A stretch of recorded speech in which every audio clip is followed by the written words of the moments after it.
You like that footage? I shot that in Miami. Just spent a week there. Just on vacation. Great town. Great. I love Miami. Always a good time. Always fun. Usually go there for 1 week every January, February. I usually go down and watch the Super Bowl there. And just getting back. And yeah. Look what I bought. Actually, I didn't buy this in Miami. I bought this at my local comic book store this week. My local comic book store is Gotham Central. Nice place. A nice store in Mississauga. They got all kinds of statues and collectible there. Then I picked this one up. It's Hawk Girl. This particular one is limited to 5,200 units. My particular statue is number 2132. You know, I promised myself I wasn't going to pick up any more of these statues, but I couldn't help myself. I saw it and I fell in love with it. I just had to have it.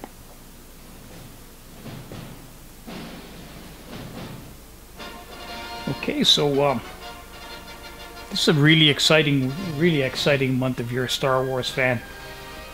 As I'm sure we're all aware, Marvel just took over the Star Wars comic book again. It was the rights to Star Wars were owned by Dark Horse, and they had been for quite some time. And you know, Dark Horse did a really good job with Star Wars, so I think we should all give a hand to Dark Horse because they handled the series really well. And let's hope that now that it's back in control of Marvel / Disney, that they'll do an equally good job. And yeah, the first book came out. This is if the first book is any indication of how they're going to be operating, I think we can expect some pretty good things from Marvel, because this was an excellent book. And this right here, what you're seeing is the regular cover. So if you go to the comic book store, this is the regular one that you pick up. Now, the print run on this was well over 1 million copies, and they completely sold out. So they've actually started a reprint.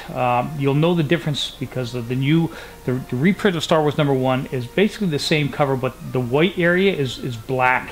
It's been colored black. Other than that, that's how you'll know. And I think it also says second edition on it as well. Now, great artwork, good story.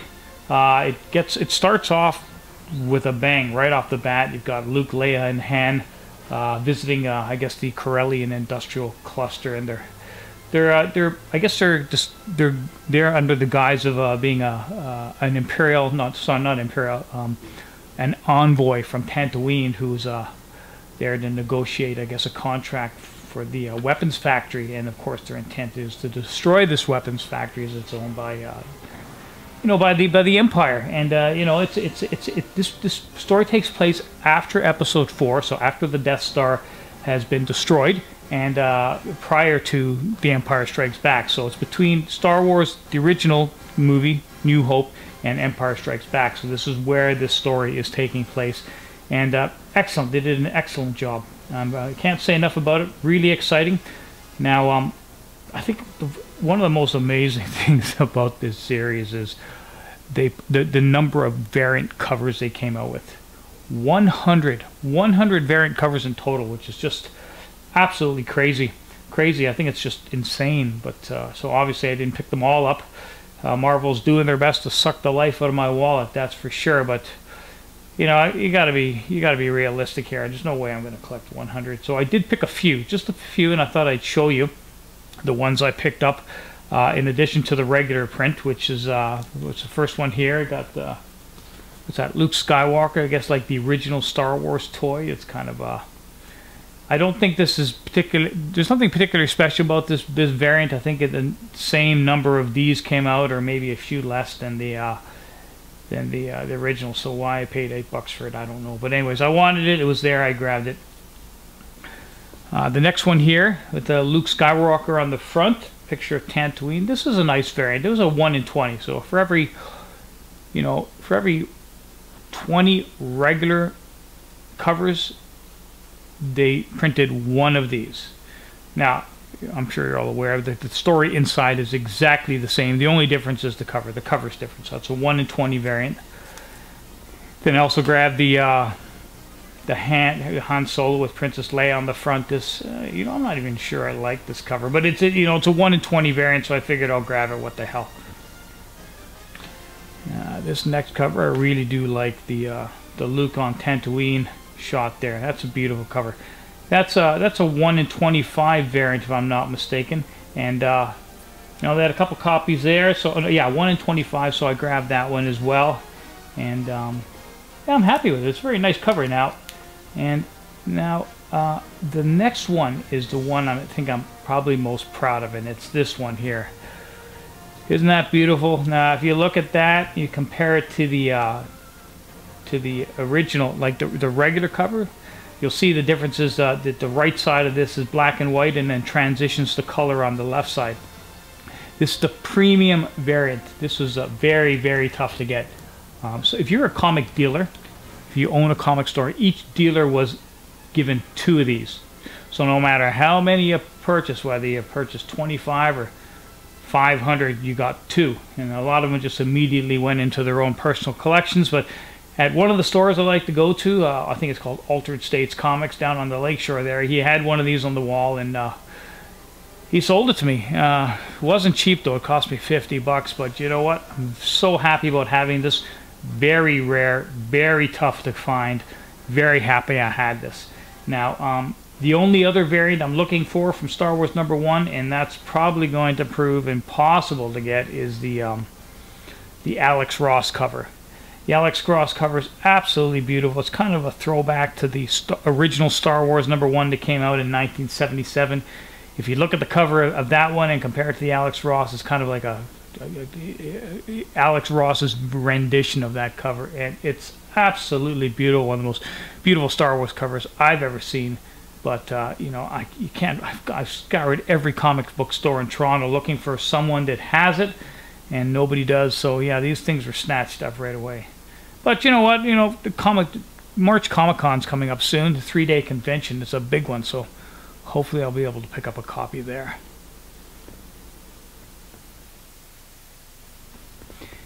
And Star Wars #2.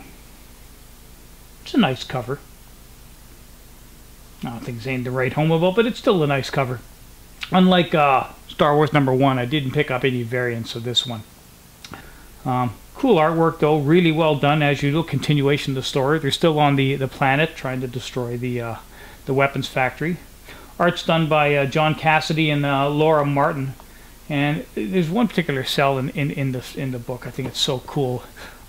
You know, Luke and Leia, or sorry, Han and Leia, they steal this Imperial Walker, and at one point the foot of the Walker is coming crashing down on Darth Vader and Luke Skywalker, and just really, really cool looking cell. And again, loved reading the book, and just loved looking at the artwork because it's really well done.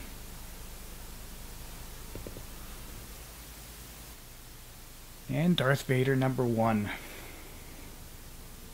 Good story.